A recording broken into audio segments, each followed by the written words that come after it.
De regreso, así las cosas, expectativas 2016, muchísimas. Ahora bien, el tema de pobreza es complejo, es extenso, y para hablar de ello no nos podemos referir a lo que entendemos. Hay que hablar de estadísticas, hay que hablar del comportamiento social, de la realidad política, de República Dominicana, y hablábamos de esa desigualdad marcadísima en toda la región. República Dominicana había expresado, creo, el cuarto país de mayor crecimiento económico en el 2015.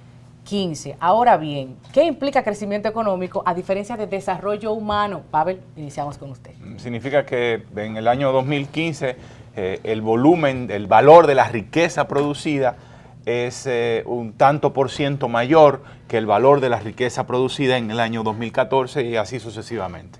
O sea, el total de la riqueza producida es mayor a partir de una contratación, digamos, de capital y de trabajo, digamos, de conjunción de capital y de trabajo que toman insumos, lo transforman y lo vuelven un producto nuevo, y el resultante de ese producto se distribuye entre salario y ganancia. Yo creo que ahí está el principal problema del tema de la distribución. Cuando usted tiene, o sea, el balance entre salarios y ganancias es terriblemente desigual en la República Dominicana. Hemos tenido un salario mínimo real estancado por 20 y pico de años. Hemos tenido un salario medio real, significa el poder de compra del salario promedio ha venido cayendo.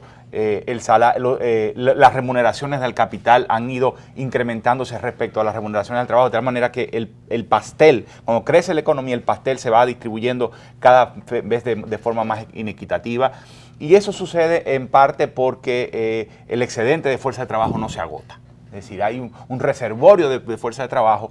La economía no crece con la robustez ni generando los empleos suficientes como para absorber ese excedente de fuerza de trabajo, y ahí usted tiene una enorme fila de gente esperando para trabajar, y eso hace que se deprime el salario. Eso es que se mantenga bajo el salario, es decir, una abundancia de personas dispuestas a trabajar deprime el salario.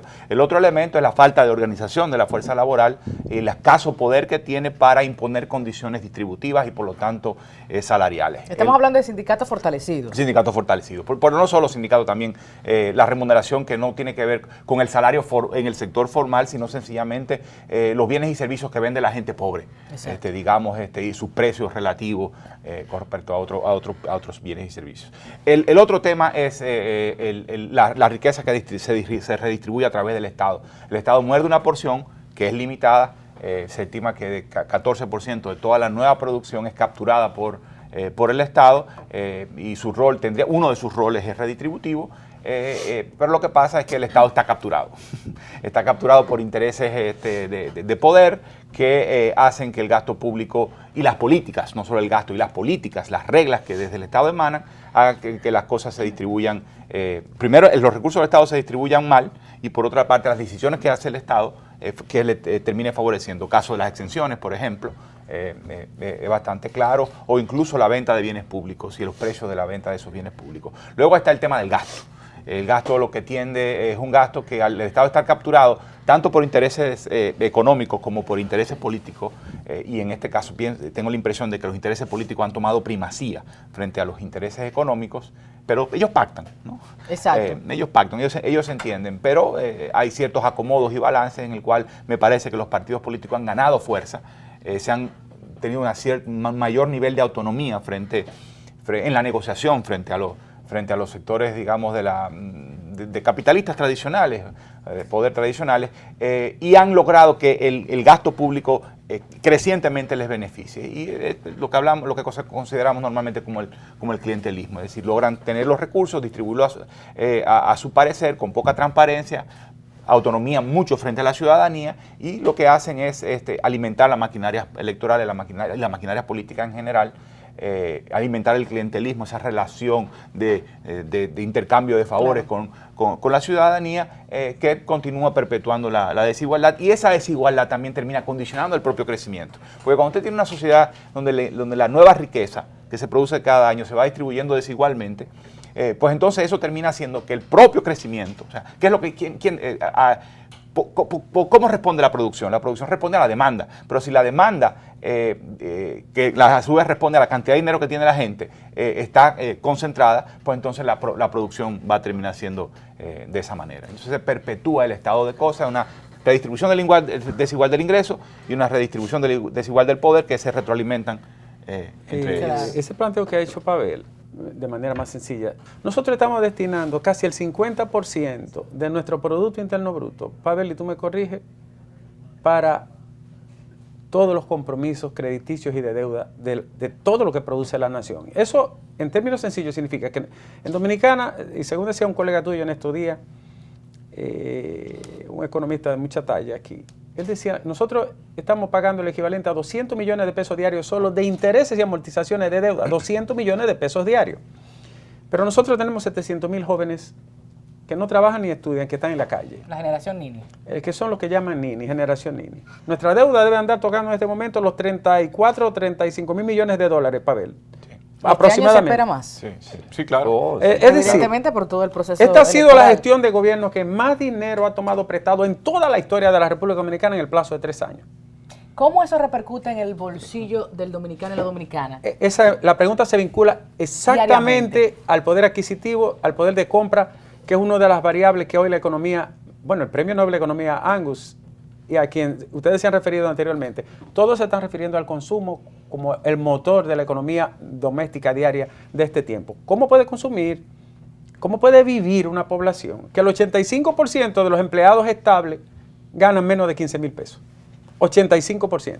O sea, yo no estoy haciendo un enfoque pesimista, sino quiero llevarlo a un terreno de cómo nos encuentra el año 2016 a los dominicanos, a las dominicanas, en un modelo político-social totalmente excluyente, con una gran desigualdad, donde hay grandes exenciones. Este es el único país del mundo donde un chofercito de clase media o un motoconchista o un padre o un profesor, un maestrito tiene que pagar casi 80 pesos de impuestos por un galón de combustible, pero entonces ese mismo Estado le da en subsidio 25 mil millones de pesos al año a empresas súper poderosas del mismo combustible para que ellos incluso puedan revenderlo. Pero ¿qué otra cosa se puede derivar de lo que ha descrito Pavel o de lo que Nieves?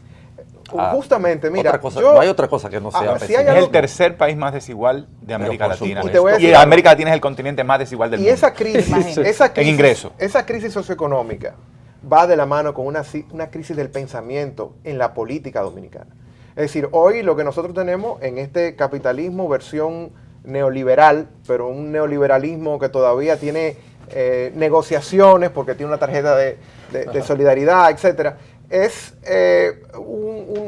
postula por organizarle la vida a los pobres mientras los pobres queden como pobres. Claro. ¿No? Y entonces, ¿a qué se resigna? Y eso es una pasividad que no solamente incluye a nuestro país, o sea, es exclusiva a nuestro país, también las grandes organizaciones multilaterales, ONU, PNUD, etcétera, trabajan siempre con este paradigma capitalista y es muy difícil que salgan de él. Y la clase política se ha hecho eco de eso, es decir, ¿qué propuestas en todo el tablero político trae nuevas fórmulas para otro tipo de redistribución de la riqueza, para otro tipo de política discriminativa desde el punto de vista positivo, para privilegiar a esos que nunca han sido privilegiados en la vida pública dominicana? Y en todo eso, a esa clase política también hay que denunciar la clase titiritera, los grandes sectores de poder económico que son al final los que financian la vida pública en República Dominicana. Yo pienso que sí, o sea, los televidentes que están viendo estas presentaciones dirán, pero si la cosa está tan mal, ¿cómo no está la gente en la calle? ¿Cómo no está medio pueblo por ahí protestando? Porque esto suena que está bien mal. Sí.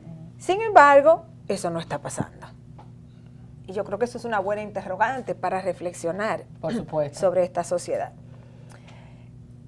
Yo pienso que es verdad que el 85% gana menos de 15 mil pesos. Todas esas estadísticas son correctas. Ahora bien, yo pienso que para entender la dinámica de la sociedad dominicana hay que agregar otros elementos que no aparecen en las estadísticas económicas así más simples o más crudas. Por ejemplo, aquí aproximadamente 1/3 de los hogares reciben un subsidio de fuera, de las remesas, de sus familiares que se fueron de este país y le envían mensualmente $100, $200 o $300 o lo que sea, Claro. en función de cuántas emergencias se presenten y cuán pobres sean esas familias. Entonces uno tiene una inyección acá que va directamente al presupuesto familiar de mucha gente, que te sirve un poco de colchón, o sea, de que te reduce la desesperación de la población. Y creo que eso hay que tomarlo en cuenta para entender cierto pacifismo de la población. Por otro lado, aquí hay lo que yo llamo una economía de la criminalidad, que no es fácil medir. No es fácil medir en términos de cómo se distribuyen esos recursos, a quién le tocan, porque si ahí hay un muchacho de 20 años que vende droga en el barrio y sostiene su mamá y su hermana o la mujer que tiene o lo que sea, a través de esa venta de drogas, él no tiene un trabajo formal, él probablemente ni siquiera tiene un trabajo que declara claramente cuál es su ingreso, pero por ahí hay un ingreso que le entra a esa gente, aunque sea un ingreso para subsistir en el microtráfico. No, y ante la desatención del Estado, pues caldo de cultivo para la No, y pobreza. que es una de las principales críticas a la teoría esta de la generación mini, porque en realidad sí tienen ocupaciones, que no tengan reconocimiento es otra cosa, exactamente, pero tienen porque ocupación. si la gente estuviese desempleada, sin un centavo que le entre por ningún sitio, o se morirían de hambre o estarían protestando. Si no se han muerto de hambre ni están protestando, existen de alguna manera. Y yo pienso que nosotros tenemos que conocer mejor cómo es que esa gente existe. No a través de estadísticas macroeconómicas, sino a través de la comprensión de esa realidad. ¿Cuántas familias sabemos? Eso lo sabemos con medido, que alrededor de 1/3 de los hogares reciben remesas. Ese es un ingreso que entra a los hogares. No sabemos, no tenemos idea cuántas familias reciben algún tipo de ingreso porque un joven en su familia se dedica al microtráfico de droga o se dedica a cualquier otra actividad ilícita o se dedica a hacer un buscón de políticos donde recibe indirectamente un dinero vía mecanismos de corrupción, digamos. Claro. En otros países, tomemos los casos Bolivia, Ecuador, ¿quiénes se organizaron y protestaron y cambiaron los sistemas oligárquicos corruptos de esos países? Los indígenas. Sí, los más excluidos.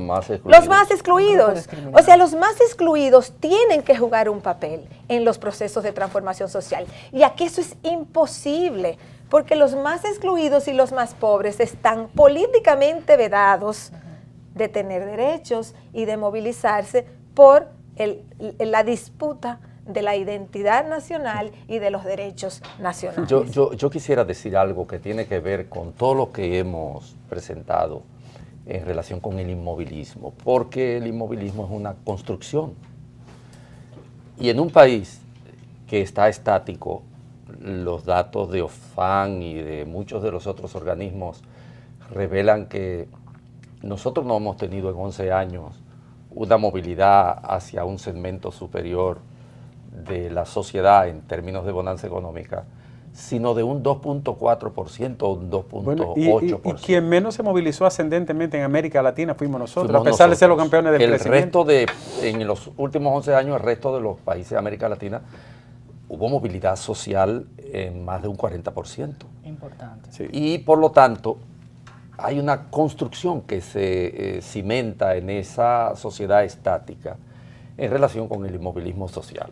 Miremos, por ejemplo, los sectores más empobrecidos. Toda la organización del asistencialismo social tenía un contenido político y una intención desmovilizadora.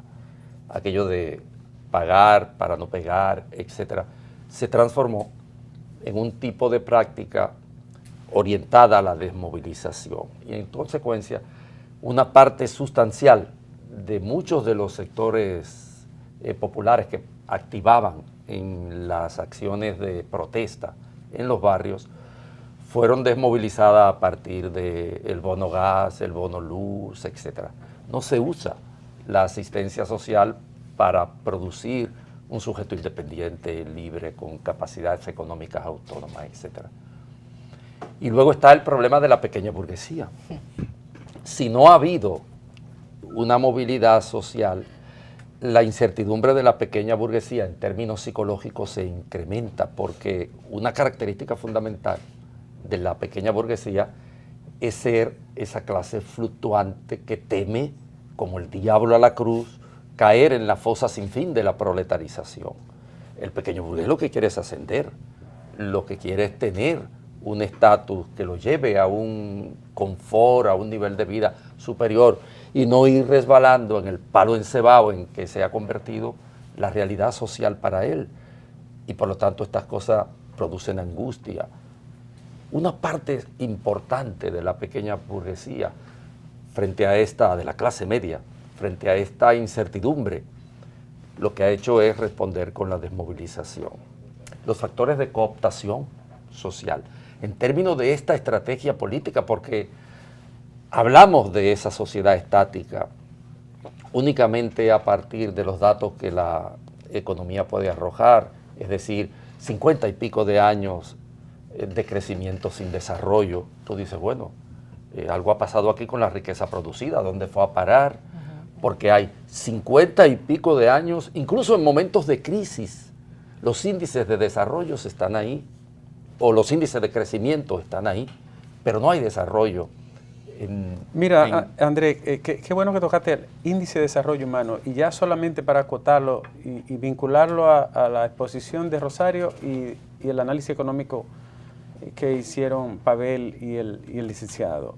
El 57% de la gente que se gana la vida en este país es en la calle vendiendo chuchería, o friendo, o motoconchando, o vendiendo tarjetas debajo de un semáforo, o vendiendo fruta en una esquina, o haciendo... Es un elemento, primero, que no le garantiza futuro, porque es un tipo que no tiene ni siquiera seguridad social, no tendrá un plan de retiro. Y depende de la contingencia de la misma informalidad. Y el segundo aspecto, que para mí es también atomizante, de este inmovilismo y de esta quietud que muy bien Rosario retrata, obedece a que el asistencialismo no es un asistencialismo per se, neutral, como tú señalas, Andrés. Es un asistencialismo individualizante, pero de sujeto, voto, asistencia. Instrumentalizado. Es totalmente instrumentalizado. Entonces el sujeto está atado.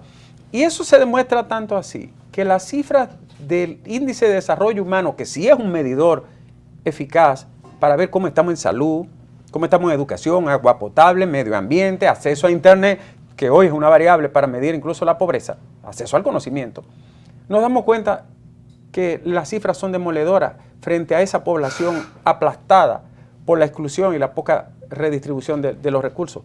Entonces, no solamente es el desmadre de la política y su desideologización, como usted bien señaló, que es verdad que le ha hecho mucho daño al quehacer político, porque no hay un apego, no hay una utopía, no hay una esperanza de cambio real. Que es una ideología per se. Que es una ideología, que es el mecanismo más político de todos los mecanismos. Claro. De todos los mecanismos políticos. Etiquetas, claro. Sí, la gente se echó, una buena parte, un segmento importante, se echó a ser asistido, desarmado ontológicamente en su ser, sin capacidad creativa, sin expectativa de futuro, sin quererle transmitir a los hijos más allá de aquello que puede. Y eso ha influido muchísimo para desbaratar lo que pudiera ser un gran movimiento social de reclamo de ciudadanía, que es de lo que estamos hablando. Yeah. Pero mientras eso se da, para terminar una idea, mientras eso se da, lo que el gobierno ha hecho, ya van muchos los años que lo está haciendo, es tomando prestado, Sí, tomando prestado Así es. para mal distribuir toda esa deuda que un día X va a explotar. Y que hay que pagar. Y una de las paradojas que viene es que en los momentos electorales, como el que se aproxima, en lugar de aportar en la discusión ideas, lo que hace es que se empobrece el debate de las ideas. cháchara. Porque entonces esa clase, ya hablamos de la crisis de la clase dirigente política, la clase, cómo se maneja a nivel empresarial. Su lógica, ¿no? ¿sí? Exacto, pero la crisis del pensamiento también tiene que pasar por esa clase periodística que ahora va a reducir los debates a clivajes, a disputas por candidatura. Quítate tú para ponerme yo. Es decir, los nombres propios van a sobresalir por encima de las ideas. Y al final, ese chofer de carro público, esa lavandera que está oyendo no va a estar oyendo cualquier tipo de despertar en sus ideas y sus aspiraciones, sino que sencillamente va a oír nombres propios disputándose un cetro con iguales intenciones. Y es precisamente lo que quería plantear, porque aparte de todo ese riquísimo análisis que han hecho cada uno de ustedes, estamos nosotros en medios de comunicación y está cada una de esas personas que de una forma u otra tienen acceso a un escenario, a un espacio para transmitir ideas, para hacer el debate, para llevar otras conversaciones y otros conflictos a nivel de medios de comunicación. Estoy triste por un lado, por otro lado muy esperanzada, no quiero que el pesimismo me arrope. Yo soy de las que piensan que este espacio que se sostiene con muchísimo sacrificio, ustedes no se imaginan, es necesario, pero en todos los niveles, en Santo Domingo, en cualquier otra ciudad de la República Dominicana, y la internet, y que la gente debata, converse, porque vamos a tener muchísimo ruido en este 2016. Yo me voy a salir, yo salgo de esta mesa para que este asiento lo ocupe el economista Miguel Sanquin. Acaba de llegar al estudio y vamos también a darle la oportunidad de que exprese sus ideas y opiniones. Y con este próximo bloque concluimos en Así las Cosas. Quisiéramos tener 4 horas porque es sin desperdicio la conversación que estamos compartiendo con ustedes. Yo me voy y al regreso él estará con nosotros en la mesa. No se vayan.